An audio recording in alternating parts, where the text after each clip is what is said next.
ඊශ්‍රායලය සහ ඇමරිකාව ඒකාබද්ධව ඉරානයට එරෙහිව සිදු කරන ප්‍රහාරය හමුවේ ලංකාවේ හැමතැනම තෙල් පෝලි. රජයේ පාර්ශවය චෝදනා කරන්නේ මේක විපක්ෂයේ කුමන්ත්‍රණකාරී ක්‍රියාවක් කියලා. හැබැයි මේ වැඩේ මේ තත්ත්වයට බරපතල කරගත්තේ රජය කරපු වරදක් නිසා කියලා කවුරුවත් දන්නේ නැහැ. ඒ ගැන තමයි මේ හෙළිදරව්.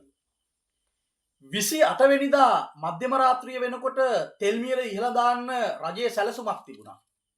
හැබැයි රජය දැනගෙන හිටියේ නෑ 28 වෙනිදා හවස වෙනකොට ඉරානයට ප්‍රහාරයක් එල්ල වෙනවා කියලා. 28 මධ්‍යම රාත්‍රියේ තෙල් මිල ඉහළ දාන්න ඕන නිසා රජය 28 වෙනිදා උදේ ඉඳලා තෙල් නිකුත් කිරීම සීමා කළා. 28 වෙනිදා හවස් වෙනකොට 28 වෙනිදා රෑ 8-9 වෙනකොට ෂෙඩ් වල තෙල් ගහන එක නැවැත්තුවා. ඒ ෂෙඩ් වල තෙල් ගහන එක නැවැත්තුවේ ඉරානයට ප්‍රහාර එල්ල කරපු නිසා නෙමෙයි.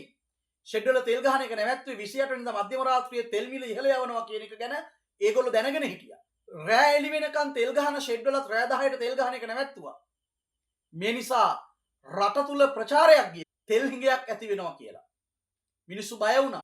මේ පවතින රජය ගැන තියෙන අවිශ්වාසයත් මූලික කරගෙන මිනිස්සු තෙල් රැස් කරන්න පටන් ගත්තා. තෙල් හිඟයක් ඇති වුණා.